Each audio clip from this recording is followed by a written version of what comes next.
first speaker today, as I mentioned before, is my dear friend, Puskhar Sohoni. Puskhar and I go back a long ways. We were both at the University of Pennsylvania together as graduate students. Puskhar now teaches at the Indian Institute of Science Education and Research in Pune. His research is on the material culture of the Deccan, so the central Indian plateau, focusing primarily on architecture, but also including other aspects as well. He's written architectural guides on the region and has a monograph that just came out recently on Sultanate architecture and port culture. So, Puskhar, welcome.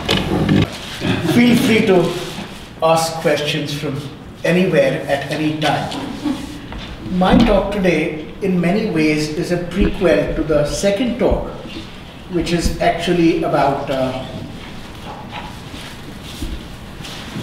systems of water management in a region of India called the Deccan, which is a semi-arid region. It does have a monsoon, but it rains for the whole year in 3 to 4 months.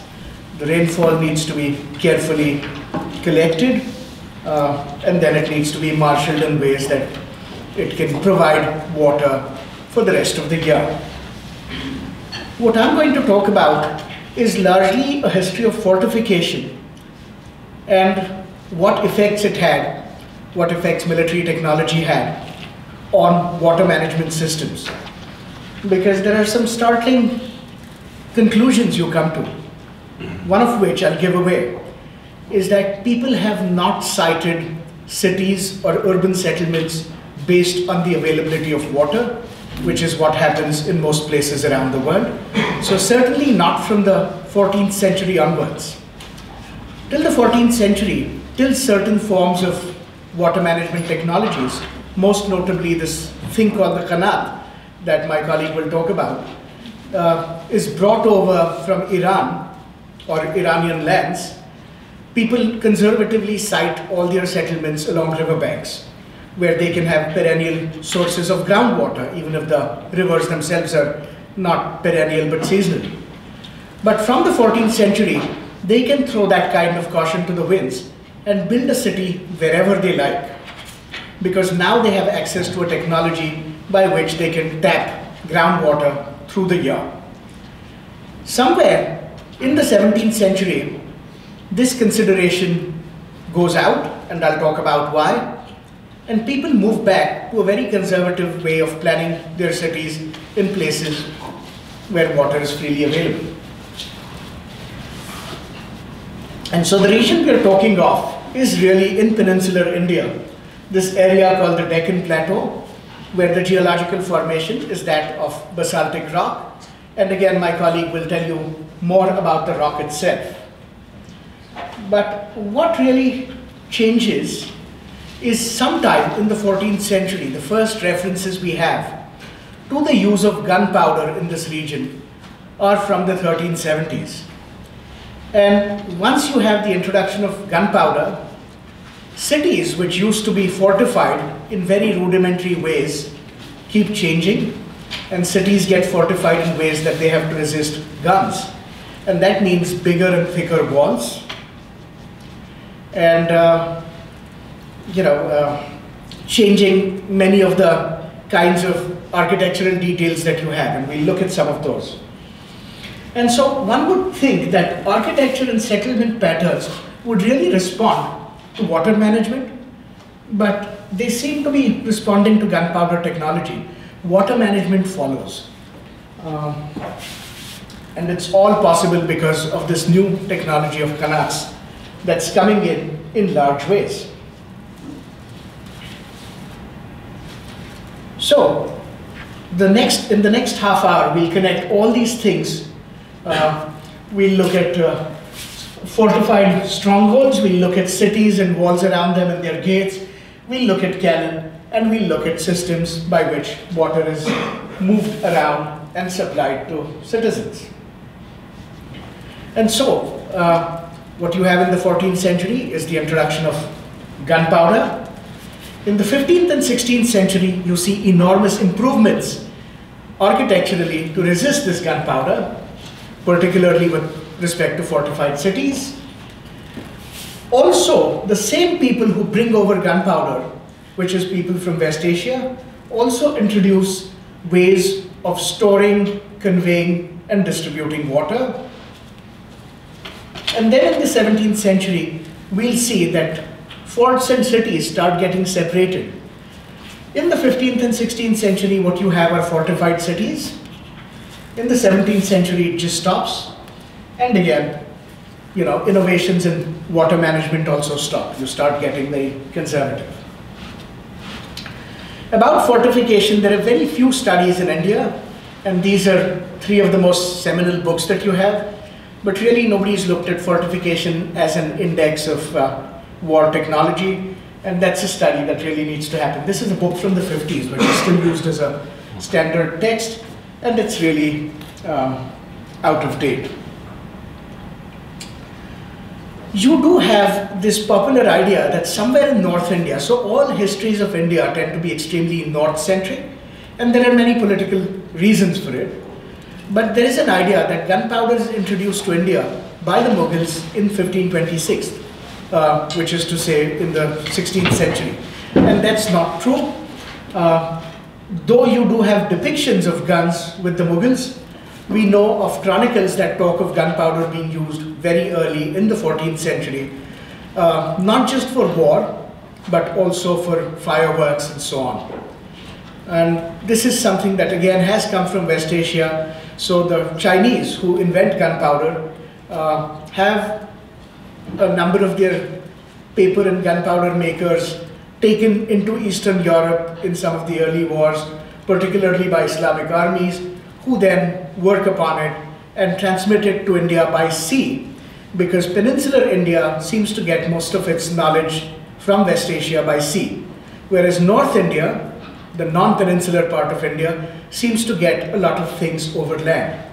And things move faster by sea, and gunpowder comes not with the Mughals in the 16th century, but by sea with traders and mercenaries and military adventurers in the 14th century in the Deccan.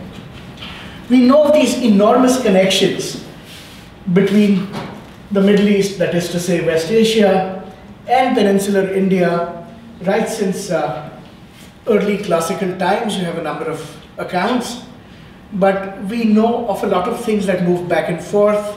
We know of scholars and men of letters who've come, who set up in a way shop in India.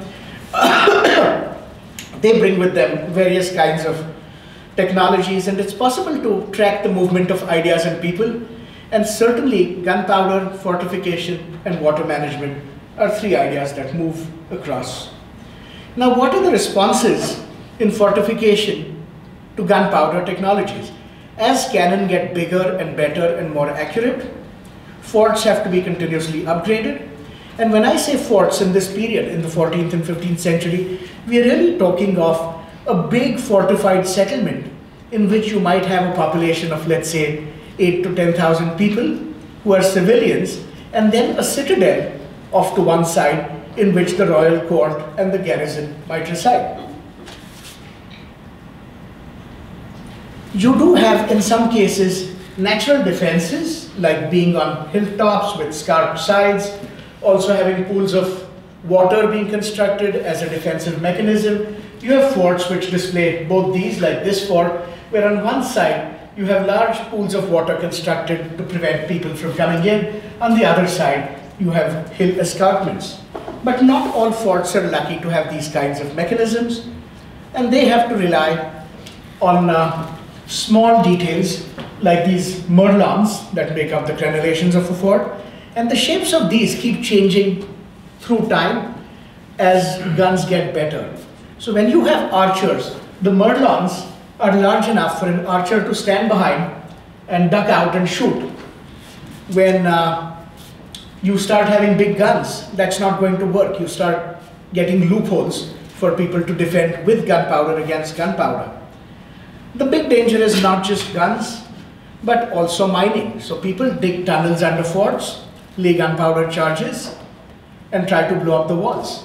And one way you prevent that is to build what is called a force bray, or a low buttress. So what you do is, if this is your fort wall, you build another wall at a short distance that is lower, which gives you two levels from which to defend against any invader, but also mining towards that wall becomes all the more difficult. Oh, sorry. You start seeing a number of moats, and again, GK will talk about this particular fort. These moats or ditches are filled with water, again making mining very difficult. A lot of these have dried out now. You have bastions of various shapes, and you get, very importantly, a feature called a glacis, which is this slope that goes up towards the fortified walls of a large settlement. And the idea with that slope is, when your enemy brings cannon up that slope, if they fire the guns, they never hit the walls. The projectiles all go over. Besides, for an invading force, till you're right here, you never have an understanding of how tall the walls are. And you really see all these features being developed in a period of 150 years from the first recorded gun battle. And so we know this is all being done to prevent sieges with gunpowder. Now, a number of these cities, these fortified cities built in this time, are built by people who are importing large numbers of people from Iran, and we know this. We know this through a number of chronicles. And in Iran is a technology for water distribution that also comes with these people. And again, once my colleague tells you about the kind of density of these systems you have in Iran, there's no doubt as to where it comes from. And these cities are usually sited in places which have no access to groundwater. This is very unusual. So till about 200 years before this, cities always find themselves located where you have either perennial rivers or enormous aquifers. Well, for the first time, these cities are located where cities would never have been imagined. And that's because they have access to this kind of water technology. And why are they located in these arid places? Because these locations are very important strategically. And when I say strategically, it's not just military, but it's also mercantile strategy. So you want to be along a trade route, and you also want to be at a place that is defensible and can cut off routes for other people. Just to the south of the Deccan is a kingdom called Vijayanagar, which does not embrace gunpowder technology in this period. And if you look at the fortifications around their cities, they're very rudimentary and crude. You do not have the same features to protect against gunpowder. In any case, to summarize everything that was built against gunpowder, you have a ditch, you have some kind of counterscarp, you have a glacis, you have this force bray, so that tunneling becomes impossible.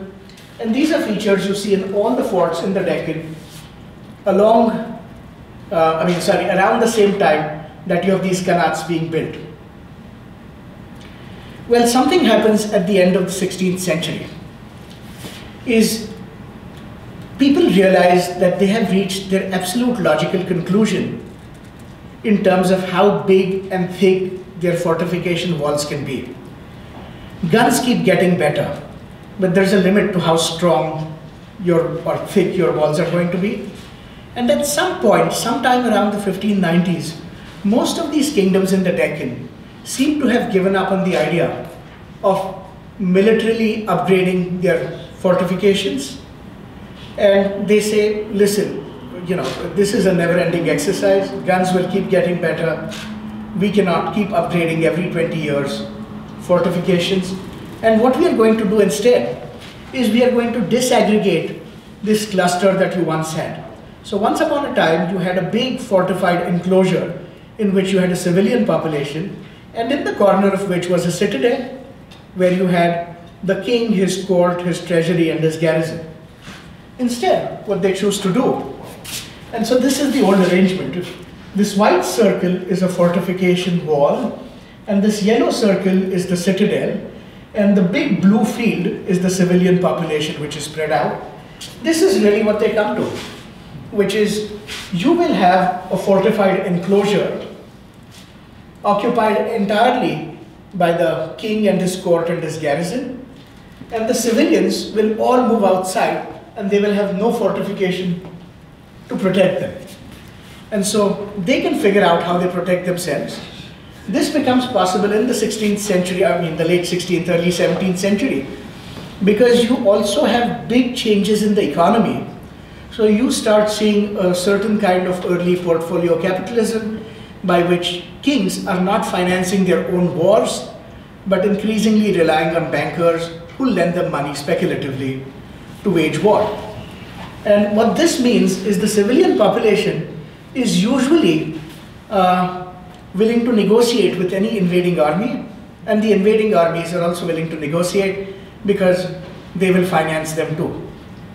And you really see this shift in a big way. And I'll give you examples of a number of cities. This is the city of Ahmednagar, again 16th century. This enclosure is the fort, and the civilian city is on this side. It did not have a wall when it was built. The students have been to this place called Daulatabad, which is a big fortified city, which is abandoned in 1610 in favor of a city that grows up around here at a short distance. Again, this city is unwalled when it's built, and what that contains after 1610 is only the king, his court, and his garrison. You have a number of examples. The city of Golconda, which is this big enclosure wall over here with the citadel, is abandoned in 1591, and a new city is set up here, again without walls, where the merchants move, and we have a number of European accounts of these cities as well. In Bijapur, there is a similar attempt, again in the Deccan, where Bijapur is different because you have the big walled city and a small citadel in between. There is an attempt in the early 17th century to build a much larger civilian city on this side. It's abandoned for completely different reasons. Another place, Asirgarh and Burhanpur, again, remember the names, look them up.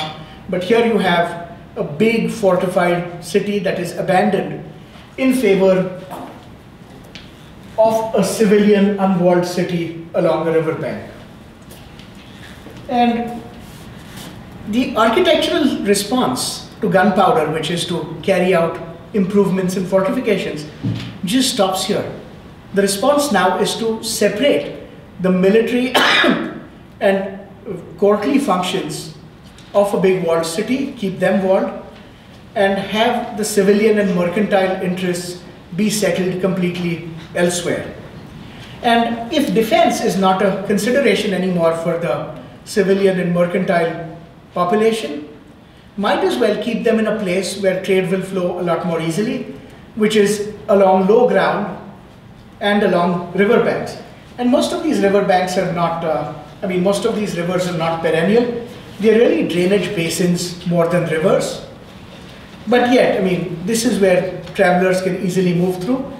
And the whole complex of what used to be a medieval walled city is split into a fortified court and a mercantile city that's unfortified. And so this has implications for water technologies too. So you move from something like this, which is an improvement against gunpowder, to this. And this is what a later kingdom that arises in this region, that of the Marathas, will be. They will build themselves a number of strongholds on top of hills, which make them protected against gunpowder. And their civilian populations will be scattered across the plains, defending themselves as best they can. And these Marathas will take this to a completely different height.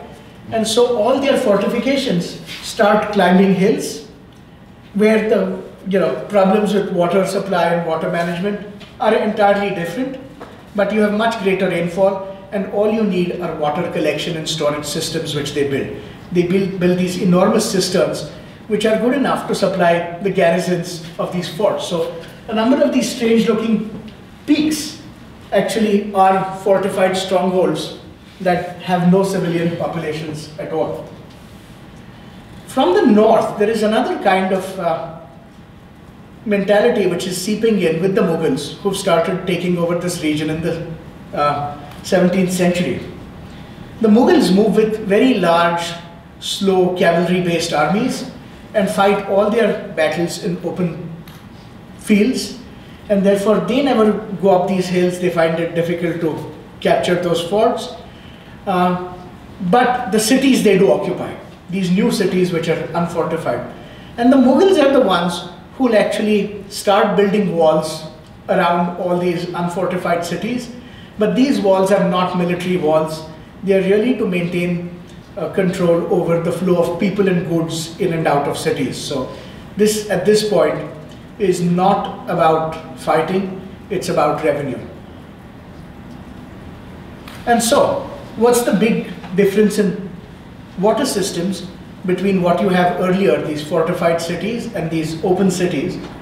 Well, initially you have systems like this, and again you'll see a lot more of those systems, where you rely on water at great distances because you built your city at a highly unlikely place, and you bring water through a series of channels, whether they are pipes or tunnels, or sometimes even open channels. And there are a number of mechanical devices that make it possible. These are not easy systems to construct because it involves very gentle slopes over, several miles. But these are the kinds of systems that get perfected. Once you do not need to have a city in this place and you can move it in a low-lying area, your method of water distribution really goes down. So the Mughals stopped building systems like this. For a while they'll maintain these systems, but they never build systems like this. The Mughals rely increasingly on building tanks, open sources of water, and deep wells in river basins. And so this is what we have. So up to a point you have an architectural response to gunpowder technology, beyond which the response to improvements in gunpowder is really to change the settlement patterns completely. You protect your most important assets, which is the royal family and the treasury, in a fortified stronghold. The civilian and mercantile population fends for itself in an open plain. And since water supply systems respond to terrains, and there is a change in the kind of terrain in which these settlements are, water supply systems go back to a more primitive mode, which is you rely on sources of groundwater through wells and open tanks. I will not dwell on this for too long because you will see a lot of this in a bit. The only exception is the city of Pune, where Walt was, which in the middle of the 18th century gets a very elaborate underground water supply system. And that probably is because it is not a Mughal city.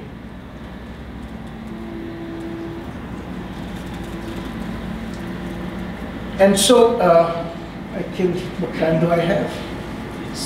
You have maybe 15 more minutes? Okay, I might not take that long, but.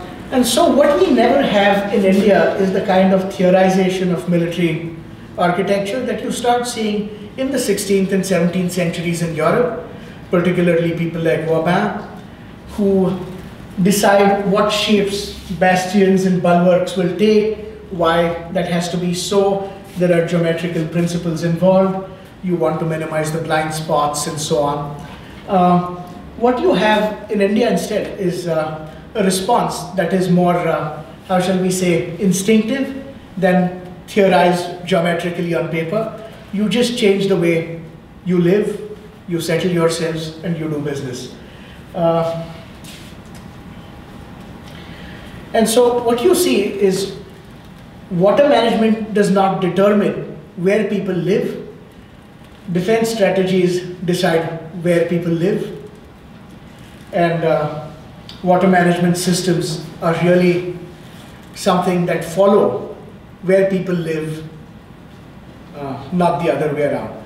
So instinctively one would think that water being such an essential element of any kind of human life One would pick settlement depending on where water was, but very clearly, if you have the technology to convey water, it's all kinds of other considerations that decide where you will live. But for that, you need to have access to this kind of technology, which we seem to have had in a spurt between the 14th and the 17th centuries. Before that and after that, we've really relied on very crude technologies, and we had forgotten all about these complicated underground ways of collecting and channeling water. And as we are discovering more and more of them, and as there are more people who actually start restoring them, we are in a much better way to understand how we can redeploy these systems in ways that are sustainable. And GK will talk about that. But I'll be very happy to take